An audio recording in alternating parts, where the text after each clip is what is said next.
Hello, I hope you're doing well. I am really in the mood to go clothes shopping. I haven't bought any new clothes this spring and summer, and I'm starting to notice a few gaps in my wardrobe. So I've been back on Vinted in a big way, shopping for some summer clothes, and I'm also going up to Glasgow for a few days. It is prime time for thrifting in the West End of Glasgow at the moment because the students are away for the summer, so they're not snatching up all the good stuff from the charity shops. So my plan is to do a big tour of the charity shops, and even if I buy nothing, I can show you what I bought off Vinted. I am also about to cast on a new project. I am staying true to my summer knitting plans and making myself a pair of micro shorts. This is the pattern that I'm going to be following. There are so many really nice micro short patterns available, but this one appealed to me the most. These are the Calypta shorts by Ilios because of the really wide folded over waistband. This is a fingering weight pattern and it's crocheted with a 3mm crochet hook. It's made to measure and it doesn't come with an Excel spreadsheet. I've never done a made to measure pattern that doesn't have an Excel spreadsheet attached, so this is going to be my first time doing any sort of like garment maths, so that'll be interesting. This is the yarn that I'm going to use. I have loads of this yarn left over from when I thought I was going to make a filet crochet maxi skirt that I did not end up doing.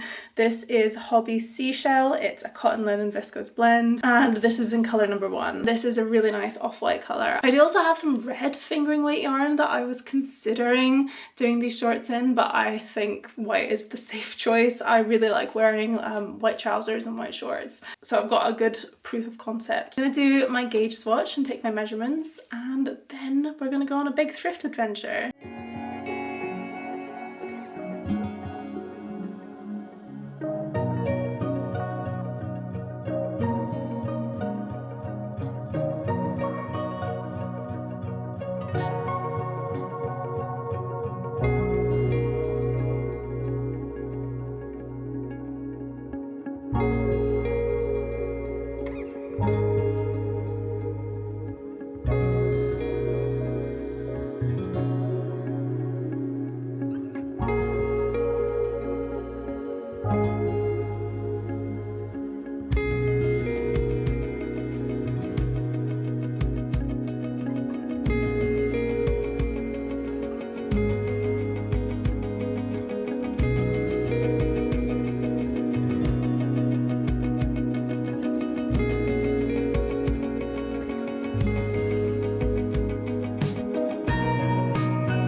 I didn't have the most fruitful shopping trip the other day. I'm not going to say unsuccessful because I think even window shopping to an extent satisfies something within me. I did buy one item of clothing. I got these beige sort of 3/4 length cargo trousers. They're from Nike. They've got the little Nike tick on them, although they don't have any other sort of branding. I bought these in the massive Salvation Army in Partick at the bottom of Byres Road, and these do look like they are my waist size, but they didn't have a fitting room in there, and unfortunately these are just a little bit too tight on me. Like, I can do them up and I can fit them around my waist, but this fabric doesn't have any stretch at all, and they just look too tight. So I've listed these on Vinted, no harm done, because I think they only cost like £2. And I also picked up this book at the Oxfam bookstore near Hillhead subway station. This is an Agatha Christie murder mystery.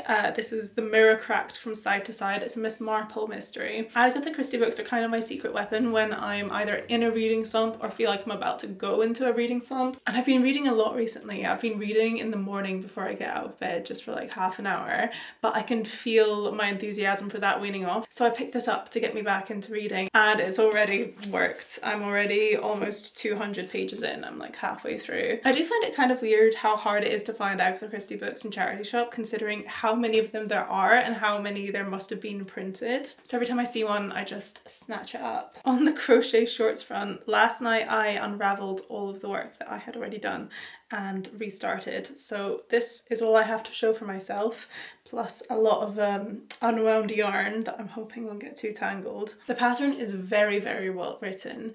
It explains everything so thoroughly that I now feel like way more comfortable with made to measure patterns in general, because the calculations themselves are really simple, but you're also kind of walked through why you're doing each calculation and each step in the pattern. And there's a few diagrams of like widths and parts of your body to measure and how that corresponds to the finished shorts, which I found really, really useful, especially because these shorts ended up being the wrong length, which I think is completely down to the fact that I still don't have very consistent tension when I crochet. I'm still a beginner at crochet, and I think I was trying so hard to hit gauge with the gauge swatch that I was crocheting a lot tighter than I did with the actual shorts. I did struggle quite a bit to hit gauge. I sized down my crochet hook to 2.5 millimeters, which has helped a bit. But yeah, I originally casted on like 13 more stitches than this. Last night I was looking at the pattern and I was only like half paying attention for the start of it, but I realized that this is actually the vertical part of the shorts. This isn't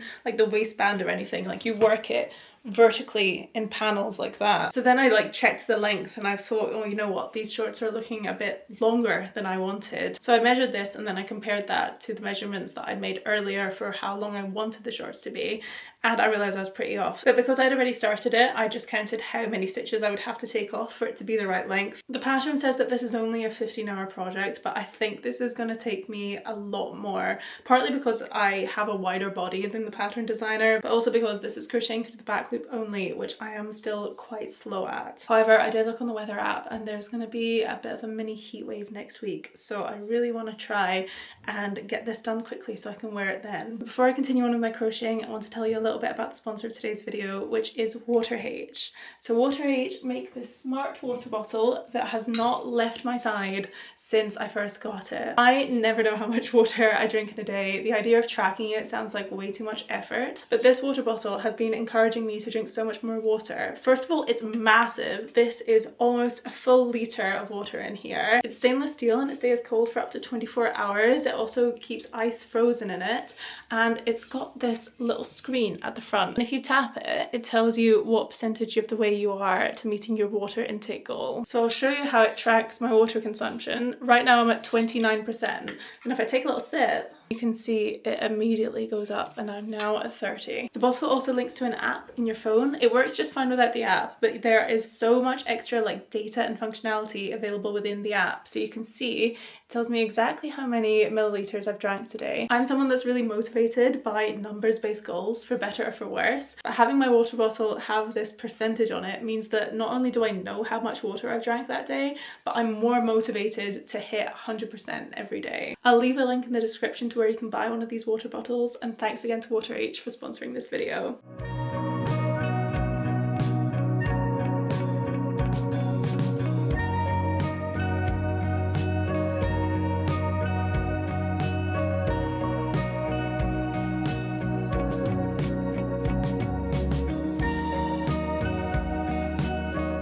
I just finished the first panel of my shorts. I actually just filmed a segment of me talking about these shorts, and then I went on a rant about how I don't think that this pattern is very size inclusive.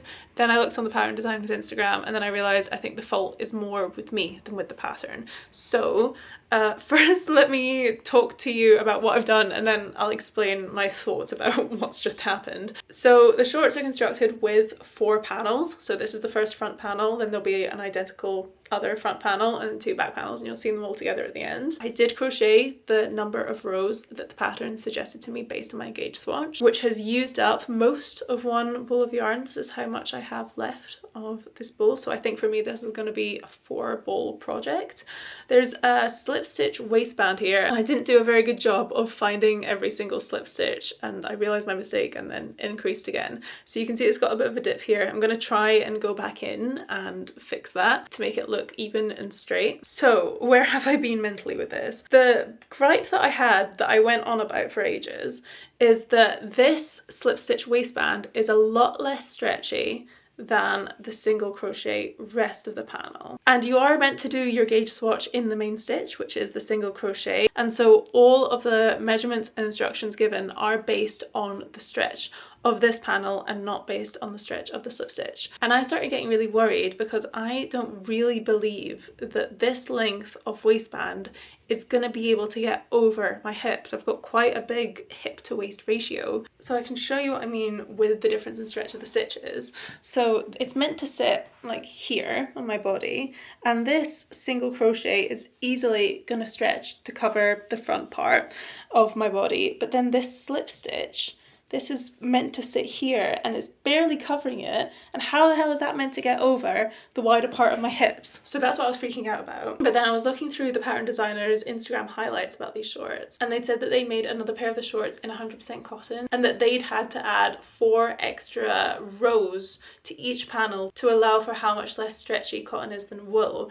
And I didn't even realise that the original shorts had been knitted in wool. If this was knitted in wool, it probably would stretch out enough to accommodate like getting it over my hips. As this is a cotton linen viscose blend, it is way less stretchy. So I'm gonna follow the designer's advice and add probably more than 4 rows to each panel, to be honest. I'm thinking like 6 or 8, just to make sure that it's going to be able to fit over the top of my hips. I also went on about how I didn't like that I couldn't try these shorts on as I made them, but now I've realised, especially with this issue, that it's a massive bonus that the shorts are constructed this way, because it is so easy to add extra length to the circumference of the shorts. Whereas if I made these like top down, I couldn't adjust for something like that. I could only adjust for the length of the shorts. You are pretty locked into the length of the shorts as soon as you start, so I'm really glad that I went back and unraveled them and I realised that they were too long. But even if I get to like the very end of making these shorts and seaming them together and I realise that they're still too small, I can just add in a few more rows and they'll fit. So actually everything's fine and I've stopped crashing out. This took me probably like, I don't know, 5 or 6 hours minimum. And I was thinking, oh, this is taking ages, it's taking ages. And then I realised it's because I'm using finger weight yarn. Of course it is. Imagine if I knit this, it'd probably take twice as long.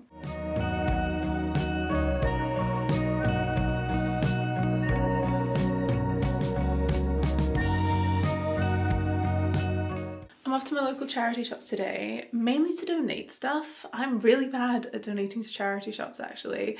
In my head, if an item of clothing is in good enough condition to not go to the textile recycling, then it's in good enough condition to be sold. And I think this mindset comes from a mixture of wanting to get at least a little bit of my money back for an item of clothing, but also I feel a lot better knowing that my clothes are going directly to someone who wants them enough to spend money on them. But I have a few things that I've been trying to sell for years and years, like since I lived in Glasgow, and I'm just facing the fact that I'm not going to be able to sell them, so I'm finally donating them. I'm also going to be donating my book. I finished it yesterday. I really rapid fire made my way through this. This is the first Agatha Christie book that I've ever read where I guessed both murder and the motive really early on, but I still enjoyed reading the rest of it and finding out if I was right. And I think the ability to be able to work it out yourself is why I like Agatha Christie murder mysteries so much, because they do give you all the information that you need to work it out, and it's just up to you whether you do or not. And God knows how many I've read already, like 10 or 15, and this is my first time being right, so that feels really good. Not much progress to report on my crochet shorts. This is what my second front panel is looking like. I'm getting there, slowly but surely. It is very repetitive, so I'm finding myself working on my other projects simultaneously, which is why my progress hasn't been super fast. I've also been doing another massive clothing clean out and selling loads of stuff on Vinted, meaning that I've been buying even more because I have like my Vinted balance that I feel like I can spend on anything and not withdraw to my bank account. I'm wearing one of my recent Vinted purchases now actually. This is a top from the brand Save the Queen, which I'd never heard of, but I looked through other clothing listings from that brand and it's quite expensive. I think these tops new are like £100 and then they're selling for like 40 or 50. This one I got for I think like 25 or 28, which is quite a lot for something from Vinted, to be honest, but it's got loads of really beautiful detailing. I really like the blue sparkles that it has, and sheer sleeves, really cool cuffs, and then the back is cool as well. I could probably wear this. Am I wearing this back to front? Okay, I wasn't wearing it back to front. The label's on this side, but I think it's completely reversible. Even better. Oh my god, I'm doing so well with my new clothes. I think I'm gonna go on a bit of a rant about my personal style later on in this video. I've been thinking about it so much in relation to what I'm buying and what I'm getting rid of. And I've come to like a lot of conclusions about it, and I think I just need to like vent them out to you.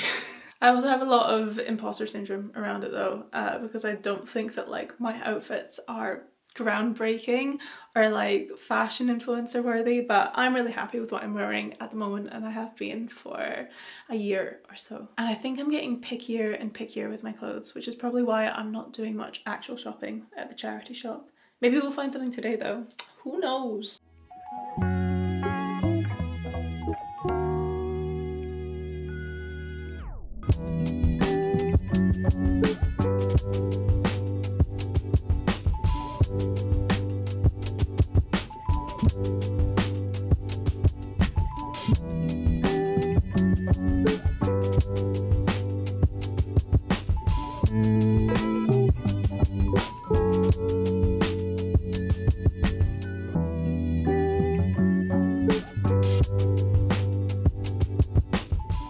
I'm not gonna lie to you, these crochet shorts have been driving me up the wall. I don't know why I'm having this problem, but I just cannot seem to be able to crochet every single stitch in each row, and I'm having like the same problem over and over again. And I've never had this issue with crochet before. I don't know what the problem is, but I have fixed my first front panel. So I added in 8 extra rows to this, and I did a bit of a botched job of fixing my uneven waistband.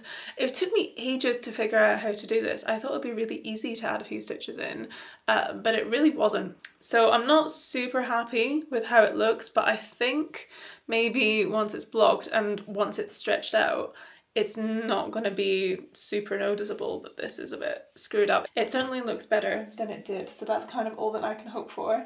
I then finished my second front panel and I made the exact same mistake again, but it's even sillier of a mistake because I didn't make it on the slip stitch side. You can see the slip stitches are completely straight. I made it on the single crochet side, which is even harder to miss. So as you can see, I'm like halfway through fixing this, so I've got an uneven hem here. I've then made a panel of all the stitches that I've missed, and I'm yet to attach it, so they're sort of hanging on with stitch markers. It looks kind of cool. I also couldn't even get the little waistband straight. So this waistband is a lot longer at the ends where I counted my stitches, and shorter in the middle, and it's just, I don't know why I'm doing this because I am actively trying to make sure I crochet every stitch. I think it's happening at the end stitches, not in the middle, but I also kind of need this to be mindless. Like, I should have been counting my stitches every row or every few rows, and I've started doing that now, but I just kind of wanted to zone out. There's like almost 80 stitches here, and I didn't want to just like think about that all the time. I think once I attach this bottom bit, which is hopefully not too difficult, this will also be fine. I'm now working on my first back panel, and this was after I realised all the mistakes I made here, and I was trying extra hard to not make the same mistakes again. I'm this far through, and on the back panel you do some increases, but I started counting my stitches because I was like, right, okay, we're not going to let the same thing happen again. I meant to have done like 4 increases by now, and somehow I'm only 2 stitches more than where I initially started, so I dropped 2 of those increases somehow. So I am trying so hard to mitigate this. I'm counting my rows more often. I have a stitch marker here to mark my last stitch in the row because it can get really tight, which is why I think I keep missing it. So this stitch marker is going to hold it in place. And I think just every like 4 rows I'm gonna have to count my stitches. And yeah, it's pretty frustrating. I'm not super worried about like not doing 2 of the increases. I think they'll have to be fine because I'm not going back and doing it now. I think that's another thing, is because I'm working with fingering weight yarn, I am really against unraveling it and fixing my mistakes because it took me so long to do even just this. This was like probably like 2 or 3 hours of work yesterday. So that's how this has been going. No more charity shop purchases have been made, although I have been making even more Vinted purchases. I'm wearing one of them now. I'm really excited to do a big cumulative haul and show off everything, because I think everything goes together really well as well. But I thought today could be a good day for me to have a little chat about my personal style journey. It feels really self-indulgent for me to like go on a big spiel about this. It probably is, but also like I guess all of vlogging is a bit self-indulgent when it comes to it. And personal style has been so in the discourse of the media I've been consuming on YouTube and on TikTok and on like people's Substacks that I've formed a few of my own opinions and related them to my own clothing purchases. And I find that sort of thing really interesting to think about, because the more I think about it, the more informed my purchases are and the more I learn, so it makes me a more mindful consumer. And I also filmed a little chatty video a week ago with this setup, talking about some of my hot takes, which has been generating a lot of discussion, which I love, and making me think about my own biases and stuff, which I also really appreciate. So I thought we could do the same thing again, and I'm just gonna take breaks from talking to count my rows while we do that. I did put myself off talking about this for a little while, because while I really want to, I'm also super aware that like the way that I dress isn't groundbreaking. It's not like particularly influential, and I am and have always been inspired by trends, and I'm sure that my style will change in future as trends do as well. And in a way it feels almost disingenuous for me to start talking about my personal style when what I'm wearing isn't completely timeless and has changed and will change, and this is just one phase of my life and what I like wearing now. But I have to say that in the past 2 years I am the happiest I've ever been with my wardrobe. I am like wearing the majority of my wardrobe for the first time ever, and I am understanding how my clothes should relate to my lifestyle more. I think it'd be very easy for me to try and come on and say that I've transcended the trends because I now mainly shop secondhand, but in truth that's just not the case. Like, I'm always inspired by what the people around me are wearing and what I see on the internet, and I think that's completely natural. Like, I remember being at such a crossroads with my style a few years ago and consuming so much content about like timeless style and how to like beat the trends and have clothes that you will wear forever. But they all said the same thing of like straight leg high-waisted jeans and white shirts. And looking back, like, to me that was also just a trend of trying to beat the trends. I know it's not a trend for everyone, and some people will wear those sorts of clothes for decades of their life, but for me that was just an exploration into minimalist style. I just sold £40 worth of stuff on Vinted and I'm not using it to buy more clothes. So where do I want to start? I think I want to start with like my style history and how I used to dress and the phases of my life that I have gone through and what I've learned from them. All bearing in mind I'm still 27. So when I was a teenager, I was very, very Tumblr grunge. Like, I was Effie from Skins, miniskirts and fishnets. Like, I was into the choker necklaces, the Rimmel Kate Moss purple lipstick. I was deep into that, and I think that was all me trying to express that I was part of like the Tumblr internet sad girl. Like, I had the mental health issues to boot. I really had the whole lot. Then I went to university and started having a little bit of my own money, and that just went completely on shopping. But I could only afford to buy sale clothes, so my style started to get lost because I was just buying whatever I vaguely liked that I could find in the sale section of Topshop or Zara. And I think that spiraled into a bit of a shopping addiction that is the main reason why I want to be so self-aware and mindful now, because I have that part of me that I really need to rein in. I also think a big thing that helped me get over the shopping addiction was in like 2020, I got really into learning about the fast fashion industry, learning about sustainability, and being like, okay, yeah, this feels like morally wrong to be consuming in this way, so I'm gonna stop. In university, I think I also tried to experiment more with colour, because when I was a teenager, I was just wearing like black and jewel tones exclusively. I loved Brandy Melville and Urban Outfitters, and this is also when I first started like looking into vintage shopping, trying to experiment, and I had a few like more experimental items of clothing that I really liked at the time. Like I remember I had like a pair of chef trousers, like actual chef trousers bought from a hospitality website that were like black and white check and elasticated. They were very comfortable, but that was like probably quite a big fashion risk at the time. I remember like some of my friends being like, why are you wearing that? I think overall, like in those years at university, I did have some good outfits like sprinkled throughout, but it was more a case of just throwing a bunch of shit at the wall and seeing what sticks, rather than intentional like outfit curation. And I never felt like very happy with my wardrobe or the way that I dressed. And I remember, because my lifestyle was like student during the day, I worked various hospitality jobs, but I had a uniform for them. And then if I were going out at night, I would just always wear like black figure hugging outfits. Like the more figure hugging, the better. Because I was so into shopping, I had ended up with like a lot of really cool items of clothing, but I didn't know how to style them.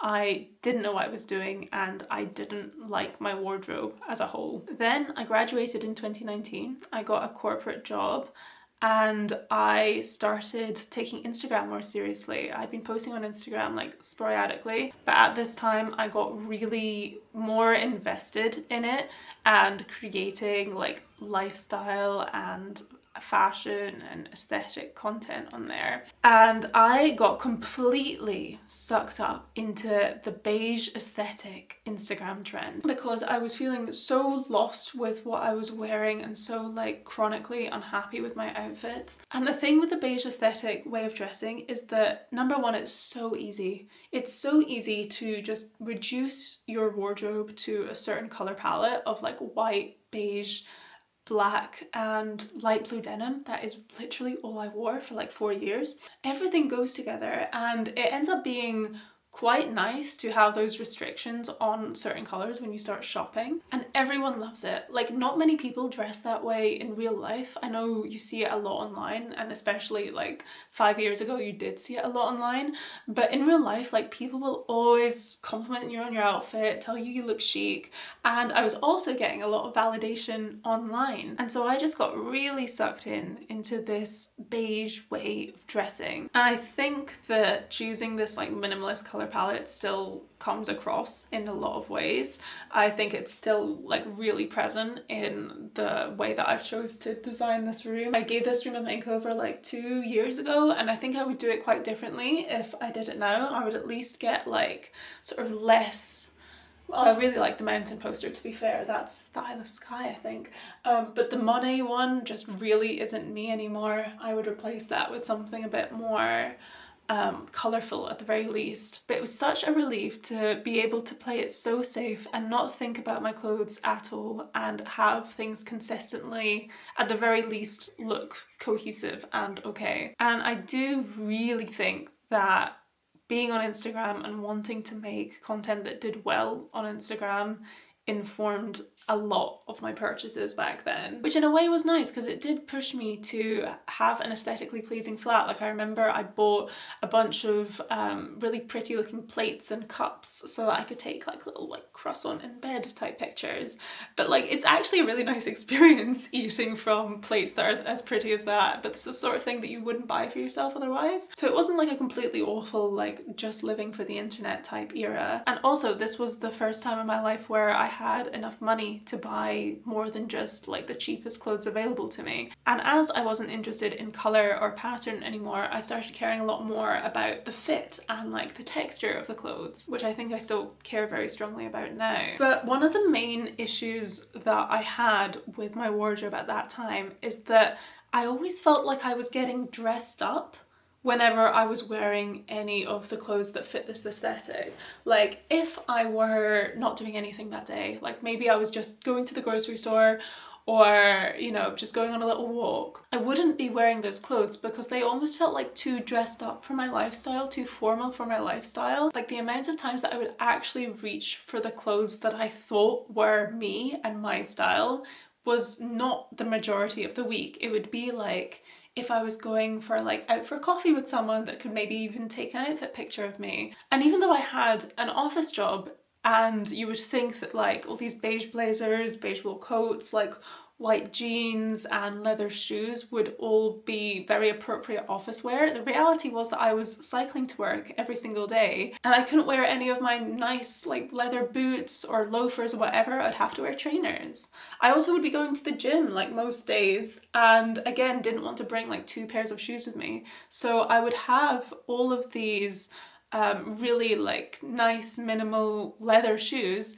and always be wearing like the same 1 or 2 pairs of trainers. I also found a lot of the clothes not particularly comfortable. Like I was wearing like high-waisted straight leg jeans and high-waisted tailored trousers, and they all just felt like a little bit tight around the waist, and I have a very low tolerance for clothes that don't feel comfortable. But I didn't really know how to dress casually because like my style wasn't casual. Like the beige aesthetic style is semi-formal almost. Like I still would, like I'd wear like my light coloured denim jeans and my white trainers and maybe like a white frilly like sweetheart neckline top or something, and that would be like a quite casual outfit. It wouldn't be what my style revolved around, and they were never my best outfits. They were just what I had that I put together to serve the purpose of my lifestyle. And then 2 years ago, I think, is when I started coming out of this beige bubble. And it's completely linked to beige aesthetic no longer trending anymore, to be honest. I don't know if I would have done it without that. And I remember about 1.5 years ago, like cherry red pops of colour started trending on Instagram, cherry red tights and that sort of thing. And I dipped my toes in that and found that I really, really liked it. I loved wearing red, and I still do love wearing red. And around this time was also when I stopped really shopping on the high street, because at this point I'd bought all the basics that I needed. So I started shopping on Vinted, and a lot of the stuff that I bought on Vinted starting about 18 months ago are still some of my favourite clothes that I own, and the stuff that I didn't get on with, like for fit issues or whatever, I've then sold on Vinted for like the same price I bought it. And being able to do that makes me feel a lot more comfortable with my buying habits. So yeah, 18 months ago, a lot of things started happening at once. Wearing lots of colour got a lot more popular with fashion influencers. I was shopping on Vinted, and I'd also started knitting. So last year, 2024, was really the year of me trying to experiment with colour and get out of wearing just beige. And I learned a lot in that year, to be honest. I now have a new updated, slightly larger colour palette that I also think suits my colouring a lot more. And I think the reason that I'm so comfortable with this colour palette now is because I have just tried so much. Like I tried knitting pastel colours, bright colours. I also learned a little bit about colour seasons. Like I looked at the colour palette for my season and tried wearing the colours in the palette, and then I realised that's a really good place to work from, because although all the colours in the palette suit me, they're not all for me. So I've narrowed it down. I'm still wearing all my neutrals, I'm still wearing black, I'm still wearing white. I still think an all white outfit looks super chic. I have updated the beige to grey. I think I much prefer wearing grey, especially like quite warm toned greys, or charcoal as an alternative to black. I also wear red, but very specifically a very neutral red, a red that's not too warm, not too cool toned or burgundy. I like a little bit of leopard print. I like dark, grungy, desaturated blues, as well as more of a desaturated light blue for my jeans. I like a little bit of khaki, not too much. I also like a little bit of navy. I also really like it when like one piece of clothing has mainly neutral elements, but then just that little bit of colour. Like I think the Olga sweater that I knitted last month is a really good example of that, because it's navy and grey and peach. And I don't think that I would ever wear anything that is completely peach, but it works in the sweater. I've also made the switch from high-waisted to low and mid-waisted bottoms, and that is very much trend inspired. I don't think I would have tried that if it hadn't become more popular with like the Y2K trend. However, I'm just finding it so much more comfortable than high-waisted clothes that is what is the biggest sell for me, rather than how it looks. I also like how it looks, but like I wouldn't be able to just comfortably sit here and talk if I were wearing a pair of high-waisted jeans, because it just feels so awful to me around this area. And then I've also made a lot of small lifestyle based habit changes. I haven't bought an uncomfortable pair of shoes in maybe almost 2 years. I think the last pair of like leather shoes I bought were 2 years ago, and they're still like semi-comfortable, but I couldn't do 10,000 steps in them, and I don't know when I'm gonna do 10,000 steps in a day. I need to always be prepared for that eventuality. I have realized that I am just a trainer person, no matter what, no matter the occasion, and so I've been buying cool pairs of trainers. My lifestyle has also changed in the past year, and I've seen that inform what I'm wearing too. So I left my corporate job in March, and I had built up a really nice small collection of tailored trousers for me to wear to my corporate job that were like comfortable, fit me well. Some of them were mid-rise, and I genuinely thought I liked tailored trousers, but I haven't worn a single pair of them since I've left the office. Like, not even once, not even thought about it. I'm just completely not interested in tailored trousers. But I just really like wearing very casual clothes, and they go together better. Like, my trainers go so much better with my jeans or my cargo trousers or my linen trousers than they ever did with my tailored trousers. And as I did live in Berlin in the spring, I think maybe that will attract some attention into how that's like reformed the way that I dress, because it's such a fashionable city and a lot of people in the city dress very similarly, and it is kind of similar to how I dress. I find that living in that city didn't so much change my style as it did affirm my style. Like, I saw a lot of really well-dressed people in Berlin, but most of them weren't wearing colour, and that affirmed to me that you can have really interesting outfits while also keeping to your colour palette. People in Berlin also don't tend to get very dressed up. Like, if you're going clubbing, you're not wearing high heels and a tight outfit like you might do in the UK. And that was great for me, because I want to wear my cargo trousers and my trainers to go dance too. I've been really enjoying wearing my bum bag as my going out bag, and it's just so functional. It feels so good to have my valuables right on my chest. And I think being in a fashionable city and seeing what people wore in a fashionable city was very interesting and a new experience for me. I didn't realize that so many people would be wearing like hiker style, like gorp-core outfits in a city, because like they're not going hiking. But then I came back here and I realised, like, oh wait, I am going hiking quite a lot. Those clothes not only look good, but they would be practical for my lifestyle. And I think when I show you all the clothes that I bought recently, you can see a lot of that influence coming through. I am buying clothes that I can wear just going for a little shop or going to the supermarket, but also I could wear the exact same outfit to the city and still look and feel good in it. I'm shopping from completely different types of brands than I used to as well. My Vinted algorithm has been feeding me a lot of stuff from surfing brands and from hiker brands, because I searched up a few specific items, and I realised I really like the clothes that those sort of brands are putting out. I've been talking about this for literally an hour now, and it does seem a bit silly that my final conclusion with my style is that I'm finally wearing stuff that is appropriate for my lifestyle. I'm wearing stuff that's comfortable when I can't deal with uncomfortable clothing. And I think anyone that's not been super sucked into the world of fashion, the world of trends,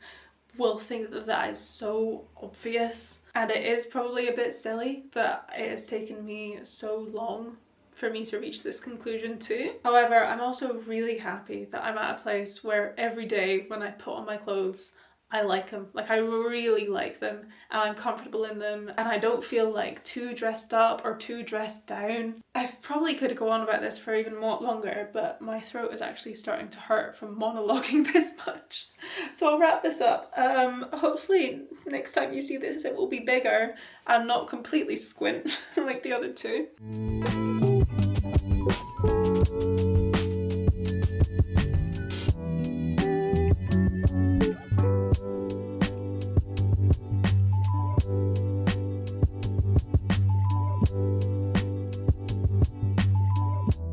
quick update. I've just finished my first back panel and I have made less mistakes with this one, but still not none.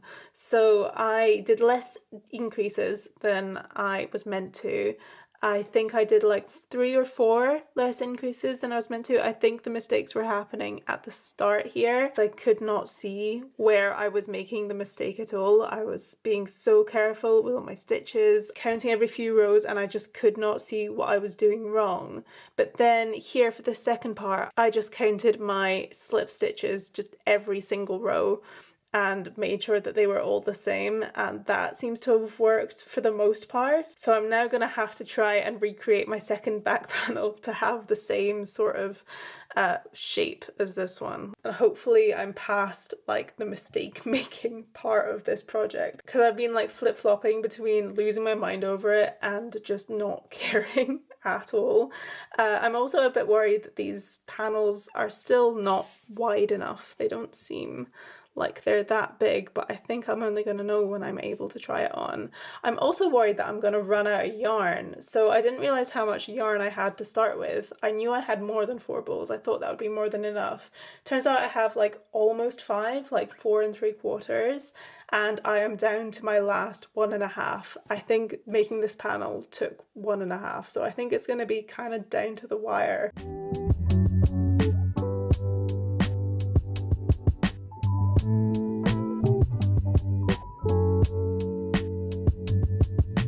I've been working monogamously on these shorts since I woke up. It's now 2 p.m. I'm so close to being finished, but I am completely running out of steam.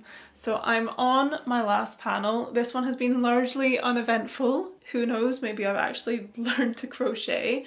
I think I've got to do like, I don't know, 5 or 6 more rows or something, and that one will be done. I also, for the most part, have fixed my mistake with one of the front panels. I've just got a little bit left to do, a little bit more surgery to attach this extra little bit, but I think it actually looks quite decent. It's attaching itself pretty well, certainly better than the first job I did. And the main thing that I wanted to mention is that I did another gauge swatch measurement based off of one of the panels that I've already done, so like the actual gauge that I'm working to, and I redid all the maths and all the measurements, and the number of rows per panel that I was meant to do has stayed the same even with my new gauge numbers. So all of these panels cumulatively will have about 32 more rows than the pattern suggests. So they really should fit over my hips. I was looking at the instructions for the seaming, and annoyingly the first seam that you're instructed to do, because it's actually quite complicated to put all these pieces together,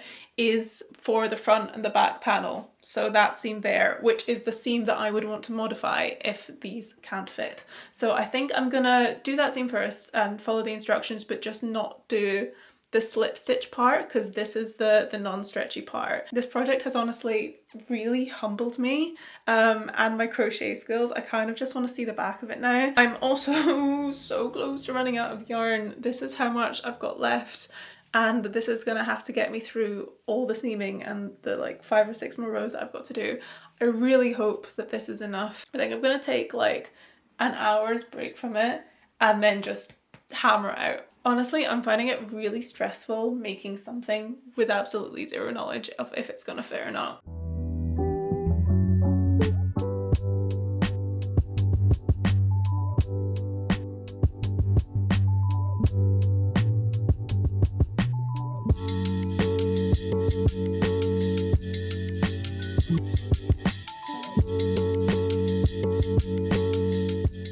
I'm done. Right, I guess moment of truth now.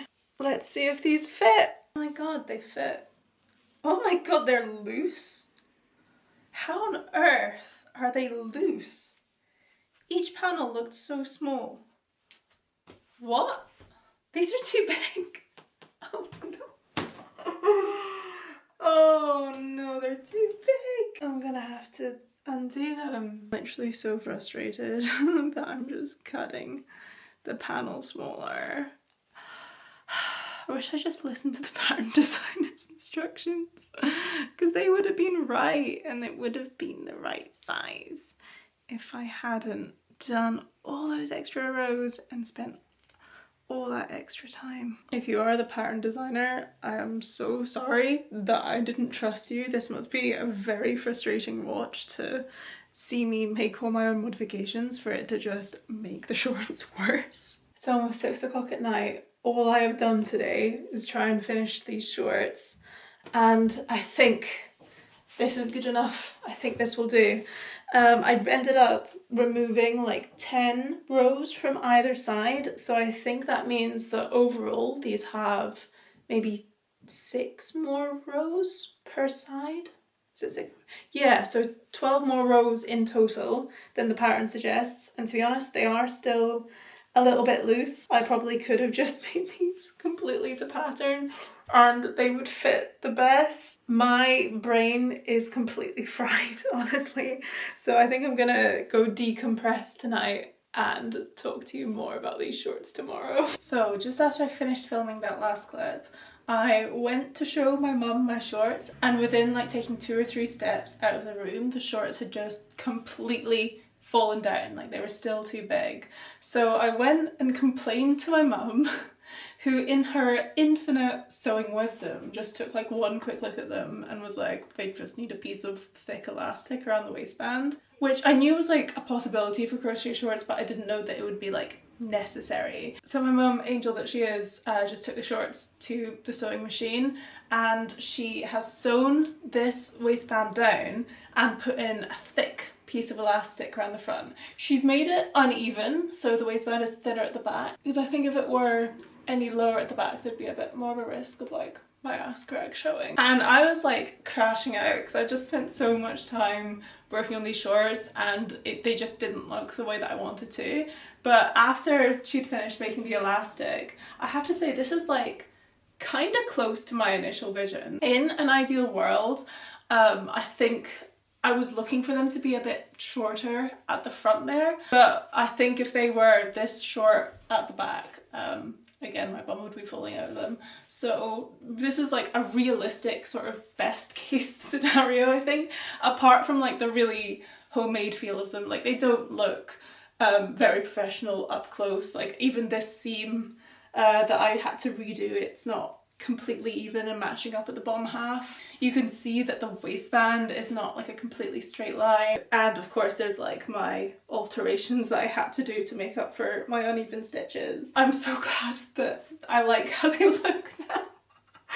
I honestly was just thinking like I'll finish these and never wear them, but I think I actually will. So that really worked out for the best. Also, just now I was cleaning my room and I found out I did have one extra ball of the yarn, so I didn't even need to worry about running out. I think if I did make the shorts like completely to pattern and did the amount of rows suggested, the fit around the thighs would be just a little bit tighter, and I do quite like how it looks a bit more loose. I just guessed when I was cutting out those 10 rows on either side yesterday, and it was quite a lucky guess. I think it's worked out really well. I'm very, very, very relieved.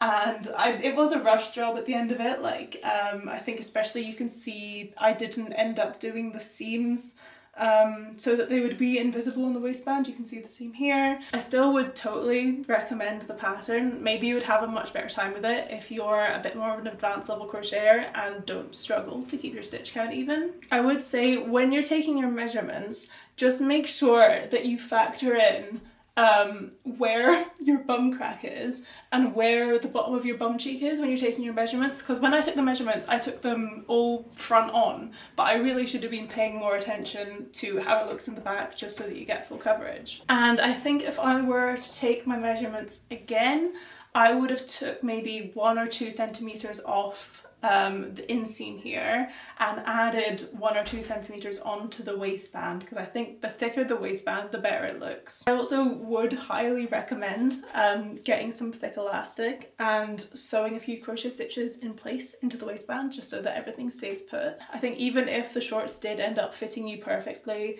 having the elastic in place just makes them feel so much more secure. What do you think? I love them. Love them now? Yeah, I love them now. I'm I'm sorry if the project vlog part of this video has been like a hard watch or a frustrating watch.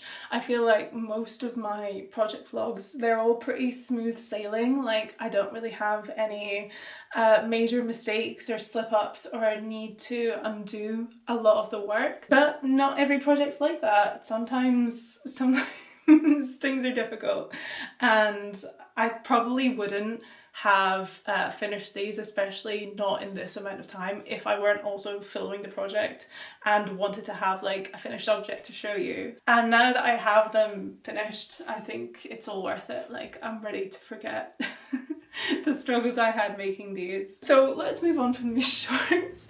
I need to just wear them and not think about them anymore. And it's Vinted haul time. So this is my haul. This is everything that I've bought. You can see that the colour scheme is in full force here. So I have 15 things here that I've bought over the past 6 weeks. And I think that is quite a lot, but bear in mind that I haven't bought anything. Oh no, that's not true. I bought 2 things from in-person thrift shops in the 3 months prior to buying all this. And I also plan on not really buying anything else until November or December. In fact, I've on purpose ruined my Vinted algorithm. I've been looking up Nintendo Switch games and I just keep searching for more Switch games so that all I see on my Vinted algorithm are Switch games, which I'm not prone to over purchasing. I actually want to really get back into playing my Switch, so I asked the other day on Instagram for recommendations, and I think that I'm gonna buy Crash Bandicoot and then finish that, and then buy one of the Lego games. I also want to tell you the prices of everything because I think that's really satisfying. Let's get the 2 that you've already seen me wearing out of the way, and I won't try those ones on for you. So the Save the Queen top, this cost £25, and the reason it was so cheap is actually because some of the seams need mending, so I need to sew this up, which will literally take a minute and a half, so that's no problem at all. This is also the first thing I bought. I've had this in my wardrobe for like 6 weeks now, and I've really been enjoying it as sort of my going out at night type of top. The DKNY top I got for £15, so another one of the more expensive items in this haul. I really like the neckline of this, and I think this is the first of a few tops in a similar vein where it's sort of my version of an elevated basic. I mentioned before that like my style used to be super minimal and everything I was wearing was like a complete basic, and even something like with this sort of branding and like amount of detail on it would be an item of clothing that I would be too scared to wear. I'm now looking to collect some items that are similar in cut and colour but just have something a little bit extra going on. I'll show you the other tops that are in a similar vein to this. This top is from Zara. I paid £6 for this.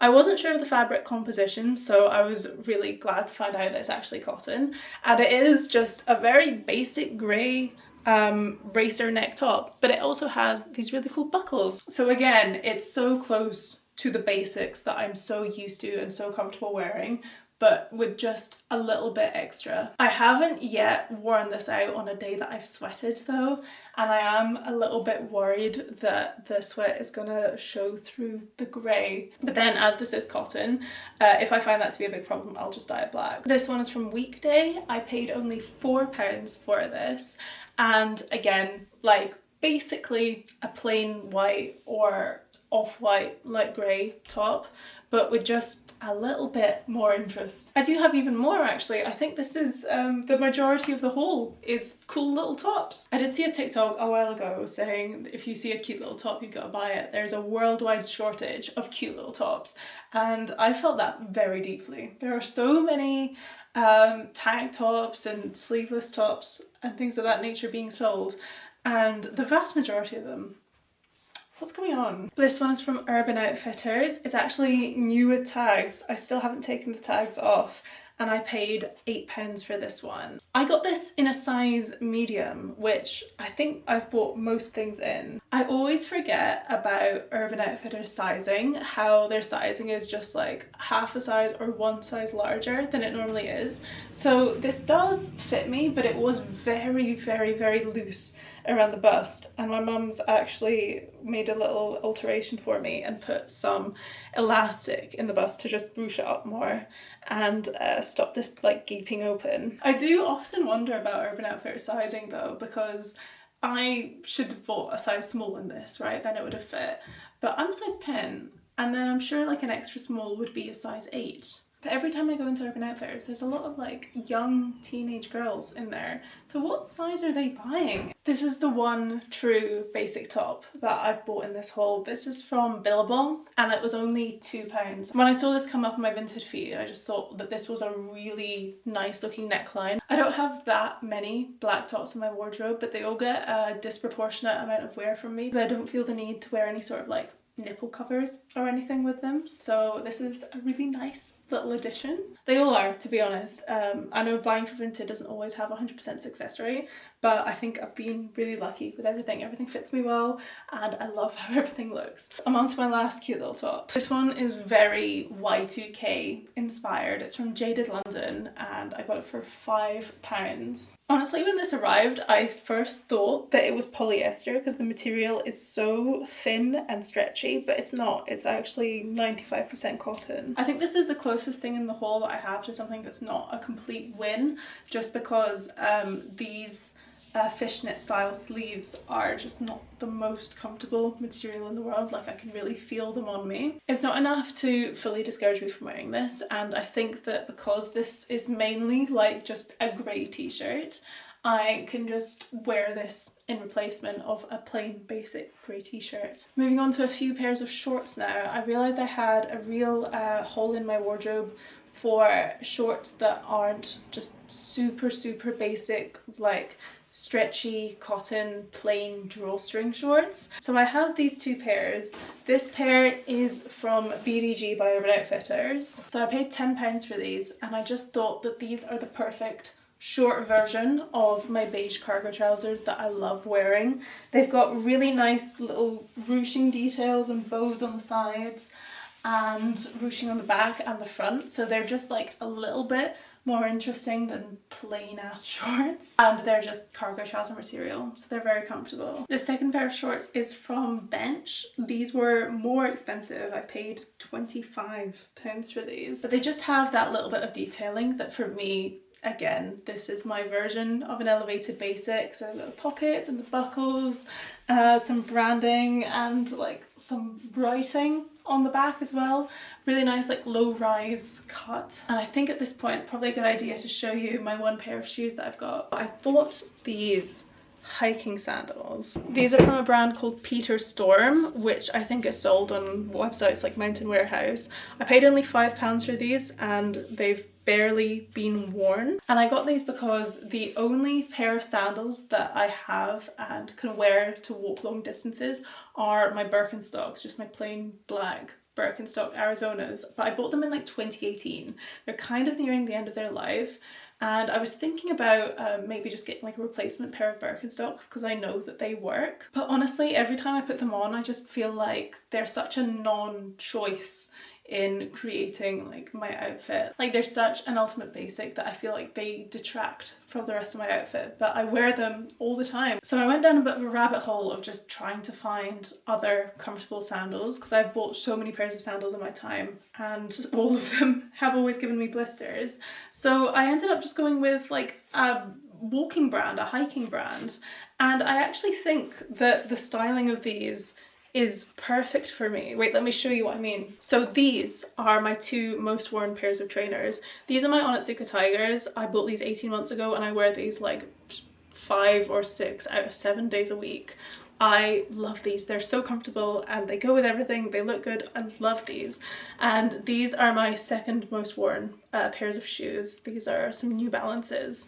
And so I think you can see these are just kind of the sandal version of these trainers. So the hope is that these are just going to integrate into my outfits seamlessly. I'm not going to get my bare feet out, but this is kind of what they look like. And I think this as an outfit with like a pair of sunglasses and a more like utilitarian style bum bag or crossbody bag, or maybe like my crochet beach bag actually. So something like this would be a final outfit for me. And I think I wanted to say this when I was talking about my personal style, but I forgot to, is that I have started feeling so much happier in what I'm wearing since I've stopped being like a wannabe fashion influencer and wanting every outfit to be Instagram worthy. I think I've realised that there is a bit of separation between an outfit that looks good in real life and an outfit that looks good on Instagram. Because outfits that are photo worthy tend to have a lot going on in them, and for me, day to day, they might even have too much going on with them. And I'm capable of turning this into